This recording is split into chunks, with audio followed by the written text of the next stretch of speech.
Hello and welcome to your daily astrology and tarot horoscope, brought to you by Nicholas the Hollywood Gypsy. This is for Wednesday, October. Oh my gosh, I can't keep track of my Wednesdays. It's October 29 of 2014. And the planet of Wednesday is Mercury, and Mercury's the messenger god. He's the communicator. He's Hermes. I guess just to think about, the Mercury themes that align with Mercury on a Wednesday. You just want to make sure that you communicate well, that you maybe, if you write in your journal, write a blog, do those types of personal things for yourself in writing, and that's a great way to align with Mercury. I like to think about why Mercury was named the messenger god, and I think it's because, aside from the moon, which moves really, really fast, but that's why I think she rules our emotions, Mercury himself moves very, very fast in the sky, I think up to 2 degrees a day, if I'm not mistaken. And that means that he's going through and taking messages from each planet and going through, but it's really learned lessons, because Mercury's very smart, very logical, very intelligent. He's kind of like the person who does mathematics and those types of things as well. So he's very clever and he can catch on. And with that, he'll like, for example, conjunct Mars, and then if something else, the moon, if something else isn't very far away, like let's just say Jupiter, boom, he'll hit Jupiter. So he met with Mars, integrated information from him. Now he's going to Jupiter and getting the integration for him. So it's kind of like he's the young student being mentored by all of these other planets that he comes into contact with. So that's sort of what I think the ancestors kind of associated him with communications.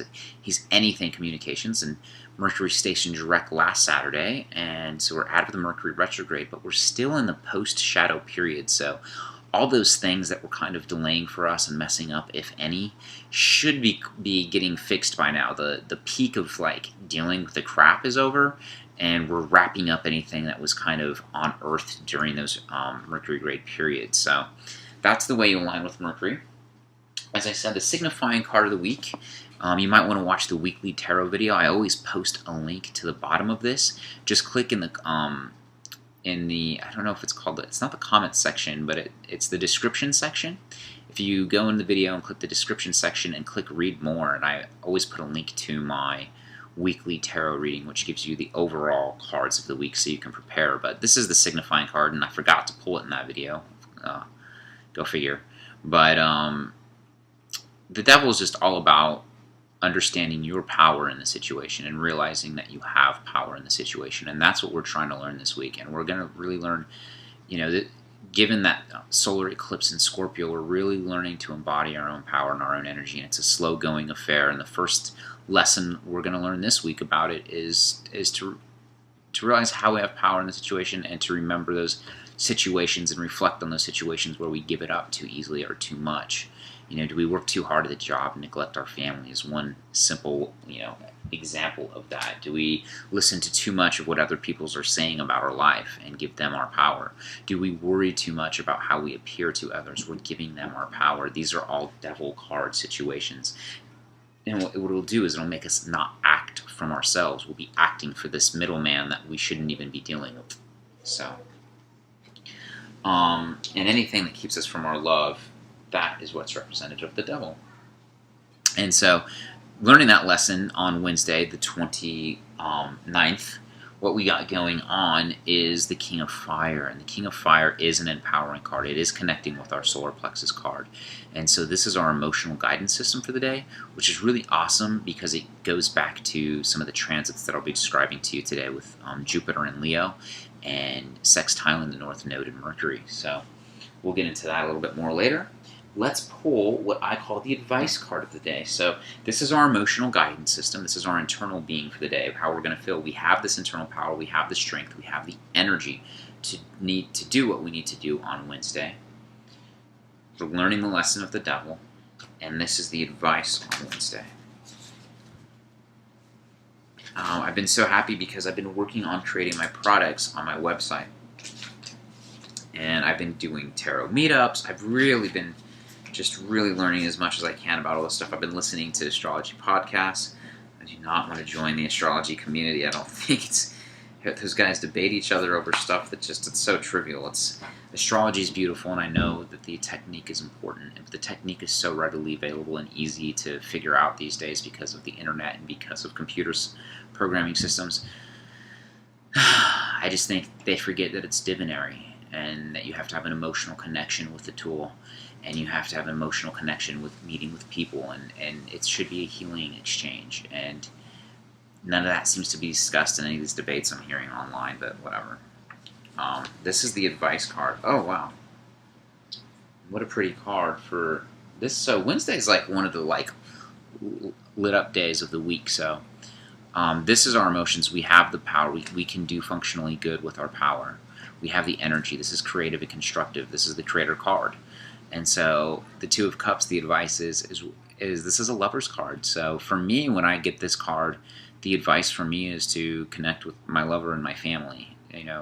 To me, what's the most important? I mean, and to be looking for those connections with those one-on-one people and making it really emotional and connected. If it's a friend, if it's going out for drinks, maybe making sure that you try to really get an emotional connection with somebody today. Don't forget to do that. But I always make sure that I have family time when I see a card like this.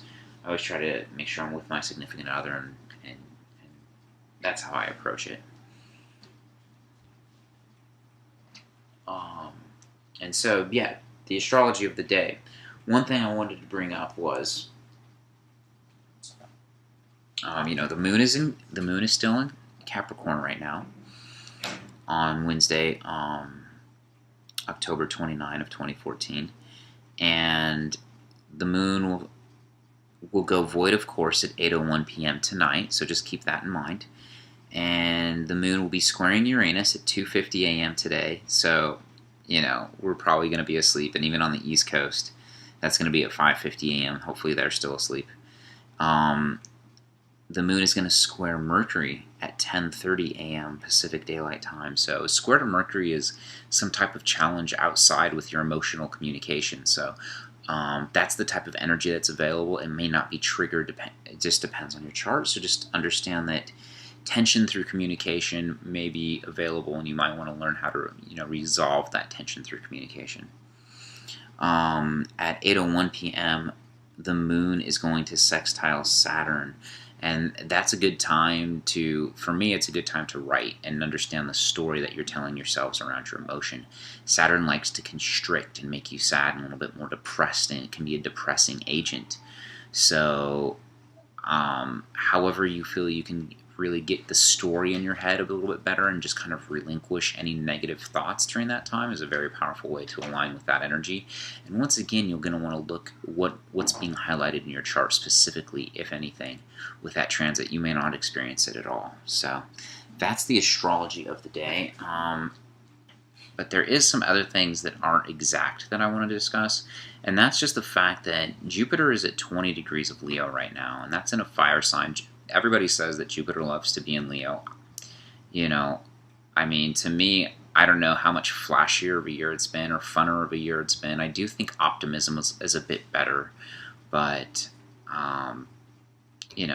I guess you don't really experience or realize the effects until after the fact. So the only thing I can tell you is that right now, today on October 29, Jupiter will be sextiling both Mercury at 18, which is at 18 degrees of Libra, and it will also be sextiling the North Node at 19 degrees of Libra at 8 o'clock Pacific Daylight Time. So that is sextile, and what I want to do is I always go over the aspects myself and tell you what I think they are, or my understanding of them. Maybe it's good to give you an outside perspective, and I wanted to read what Stephen Arojo's Chart Interpretation Handbook has to say about what a sextile is.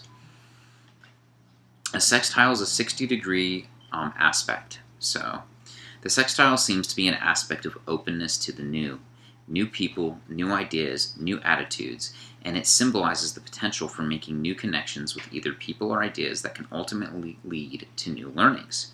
This aspect usually involves signs of harmonious elements, thus the compatible energies. So what he's saying, what I'm understanding from that is that the fire sign and air signs are very compatible, and I've always heard that mystics really have those types of elements in their birth charts. So the sextile shows an area of life where one can cultivate not only a new level of understanding, but also a greater degree of objectivity, which can lead to a feeling of great freedom.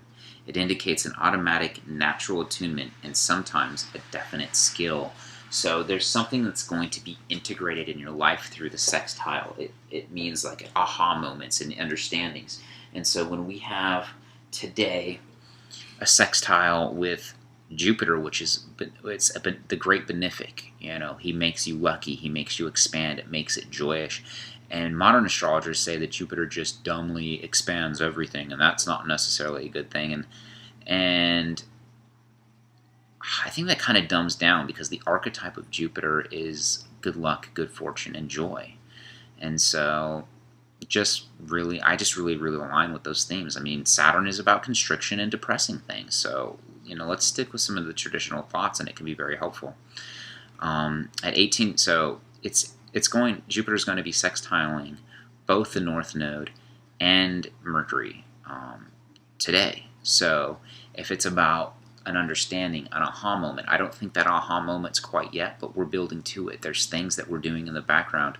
Look where this is happening in your chart and see what areas are being stimulated. Is it in your 9th and 12th house, or for example, or 9th and 11th, I should say, then that's about travel, and that's about groups of people. That's about higher education or spirituality in your groups of people, and friendships and hopes.